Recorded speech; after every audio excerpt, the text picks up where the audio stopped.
Assalamualaikum warahmatullahi wabarakatuh. Halo sahabat, kembali lagi di Senja Islami. Kali ini saya akan menceritakan sebuah kisah yang sangatlah menarik untuk teman-teman saksikan. Yaitu kisah ketika Raja Zulkarnain mendapatkan nasihat dari seorang yang sangatlah miskin. Penasaran bagaimana kisahnya? Simak kisahnya berikut ini. Dalam kunjungan ke suatu daerah, Zulkarnain melihat penduduk daerah tersebut sangatlah miskin. Kehidupan yang ada di sana tidak seperti kehidupan di negeri lain pada umumnya. Sungguh, hal ini membuat Raja Zulkarnain sangatlah penasaran.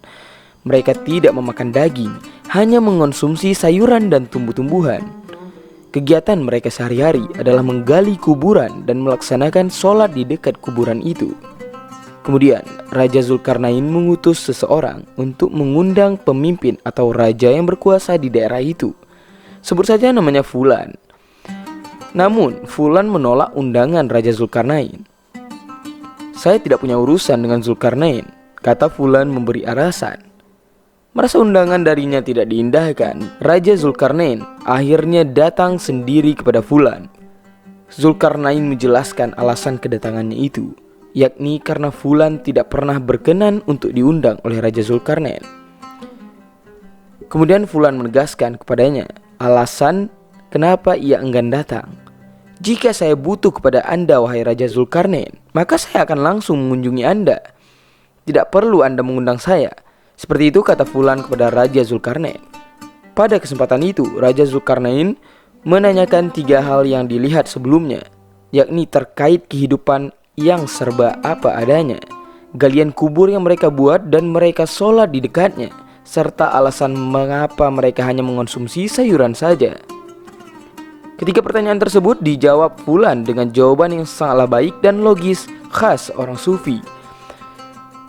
Pada pertanyaan yang pertama, yaitu mengenai tentang kehidupan yang apa adanya, alasannya adalah ketika manusia berhasil memiliki dunia, maka ia akan merasa kurang dan kurang terus menerus. Mereka tidak akan pernah merasa puas. Mengenai perihal yang kedua, kuburan dan sholat di dekatnya. Sholat di dekat kuburan itu dilakukan untuk menyadarkan diri mereka sendiri jika ada tiba-tibanya hasrat untuk memiliki dunia akan muncul. Dengan demikian hasrat itu bisa ditahan olehnya. Sedangkan perkara yang ketiga, mengenai memakan sayuran, Fulan memberikan alasan kepada Raja Zulkarnain. Hal itu sudah cukup untuk mengisi perut sehingga tidak butuh lagi daging. Bahkan ia menegaskan makanan apapun jika sudah melewati mulut maka sama saja, tidak ada rasanya sama sekali. Lantas Fulan mengambil sebuah tengkorak kepala. "Tahukah kamu tengkorak siapa ini?" Kemudian Raja Zulkarnain berkata, "Tidak." Fulan menjelaskan, tengkorak itu adalah tengkorak seorang raja, di mana semasa hidupnya ia sangatlah zalim terhadap rakyatnya. Ia akan mendapatkan balasan di hari akhirat nantinya, tegas Fulan kepada Raja Zulkarnain.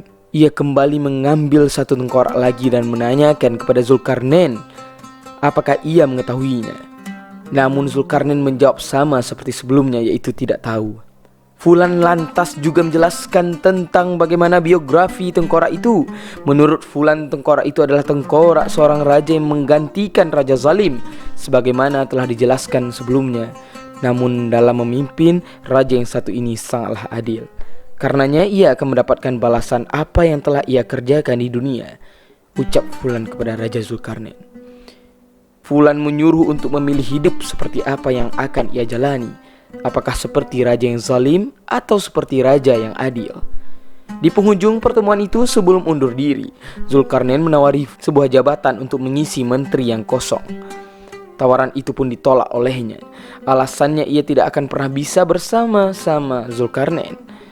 "Kok bisa?" tanya Raja Zulkarnain penasaran mengenai penolakannya untuk kedua kalinya.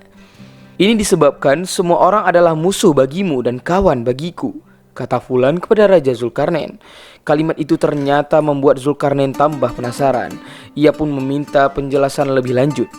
"Orang-orang memusuhimu karena kekuasaan dan kekayaan yang engkau miliki, sedangkan aku tidak ada orang yang memiliki kepentingan untuk memusuhiku.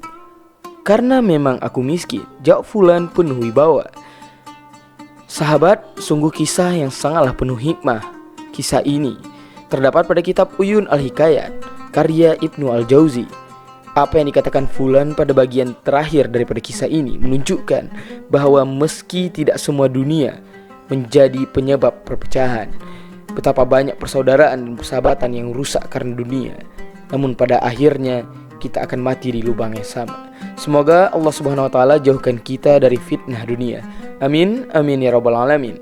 Demikianlah kisah yang dapat saya sampaikan. Semoga sahabat semua dapat mengambil hikmahnya. Lebih dan kurang saya mohon maaf. Wabillahi taufiq wal hidayah. Assalamualaikum warahmatullahi wabarakatuh.